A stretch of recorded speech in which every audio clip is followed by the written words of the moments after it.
Assalamualaikum warahmatullahi wabarakatuh. Halo, bersama aku Ipana pada mata pelajaran Ilmu Pengetahuan Alam, yaitu pada materi zat dan karakteristiknya. Sebelum kita mulai, yuk bantu Ipana dengan cara like dan subscribe video ini agar Ipana tetap semangat dalam membuat video yang lainnya ya. Pada video kali ini, tujuan dari pembelajaran kita yang pertama yaitu mengetahui konsep campuran dan zat tunggal, yang kedua mengetahui sifat fisika dan kimia, yang ketiga mengetahui perubahan fisika dan kimia dalam kehidupan sehari-hari. Submateri yang pertama akan kita bahas yaitu tentang materi atau zat. Kira-kira apa sih sebenarnya materi itu? Materi merupakan segala sesuatu yang menempati ruang dan memiliki massa, seperti rumah, peralatan makan, mobil, yang terdiri atau tersusun dari materi atau zat yang berbeda. Berdasarkan penyusunnya, materi atau zat dikelompokkan menjadi dua, yaitu zat tunggal dan zat campuran.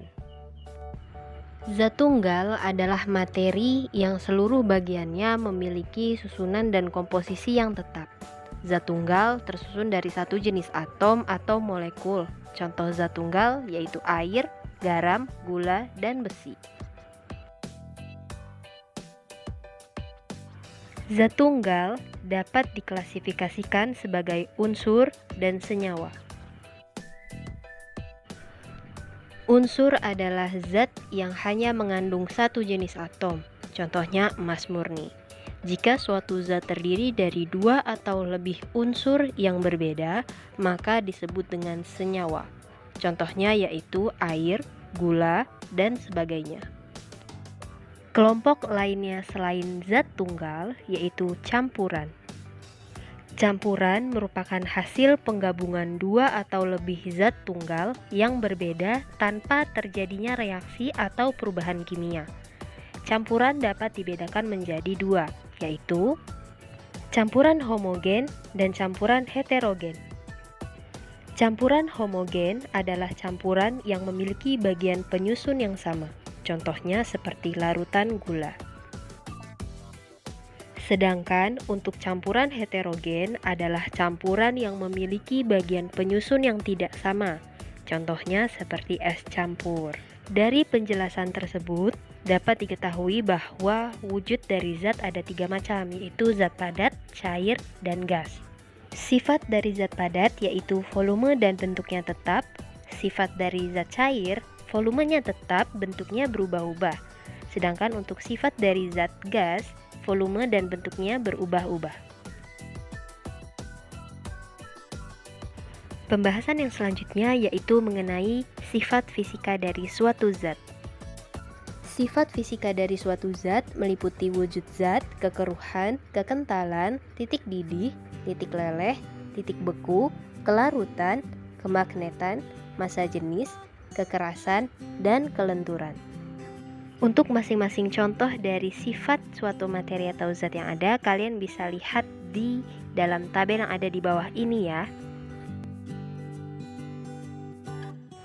Untuk penjelasan lebih lanjut, perhatikan pengertian dari masing-masing sifat fisika suatu zat. Yang pertama ada kekeruhan atau turbiditas. Kekeruhan atau turbiditas terjadi pada zat cair.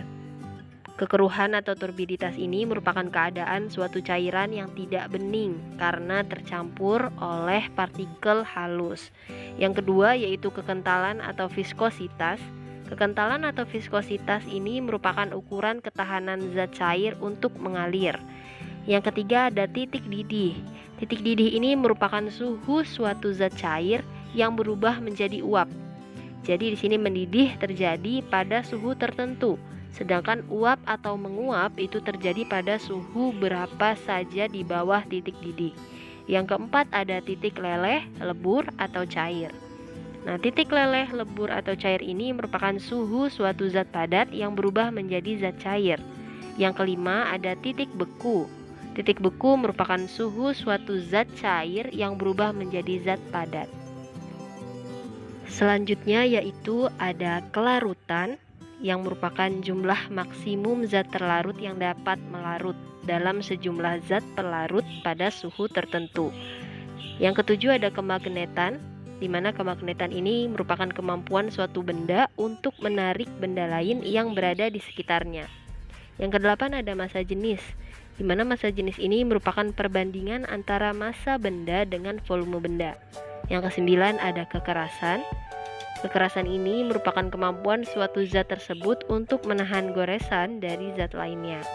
Dan yang terakhir ada kelenturan.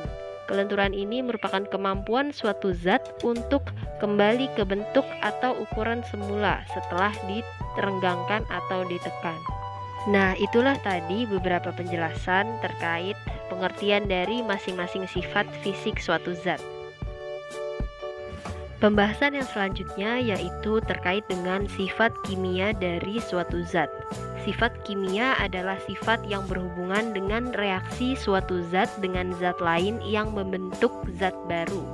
Sifat kimia zat ini meliputi mudah terbakar, korosif, mudah membusuk, keasaman, dan kebasaan.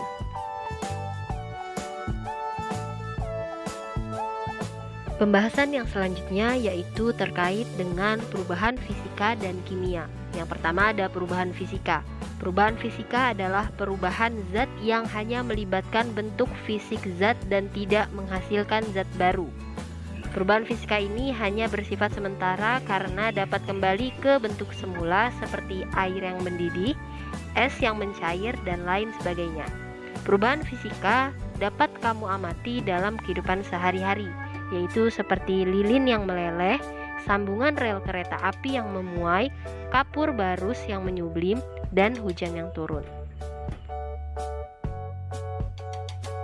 Sedangkan pada perubahan kimia adalah perubahan yang menghasilkan zat baru.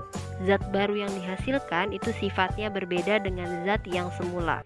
Perubahan kimia ini ditandai dengan terbentuknya gas, endapan, perubahan warna, dan penerimaan atau pelepasan energi. Dalam kehidupan sehari-hari, contohnya seperti kertas yang terbakar, lampu yang berpijar, fotosintesis pada tumbuhan, dan lain sebagainya. Pembahasan yang selanjutnya yaitu ada pemisahan campuran berdasarkan sifat fisika. Yang pertama ada penyaringan atau filtrasi, yang kedua ada penyulingan atau distilasi, yang ketiga ada sublimasi, yang keempat ada dekantasi, yang kelima ada penguapan atau evaporasi, dan yang keenam ada kromatografi. Selain pemisahan campuran berdasarkan sifat fisika, ada juga yang namanya pemisahan campuran berdasarkan sifat kimia. Di antaranya yang pertama ada koagulasi, di mana koagulasi adalah proses pemisahan campuran yang menyebabkan partikel kecil bergabung menghasilkan partikel yang mengendap setelah penambahan zat penggumpal atau koagulan. Zat penggumpal yang sering digunakan adalah tawas, kapur, dan aluminium sulfat. Contoh proses koagulasi dalam kehidupan sehari-hari yaitu yang pertama ada penggunaan aluminium sulfat untuk mengkoagulasikan pengotor dalam air, yang kedua penggunaan asam format pada penggumpalan karet, yang ketiga penggunaan kalsium sulfat hidrat untuk proses pembuatan tahu. Sekian penjelasan dari Ipana pada mata pelajaran ilmu pengetahuan alam pada materi zat dan karakteristiknya. Semoga bermanfaat.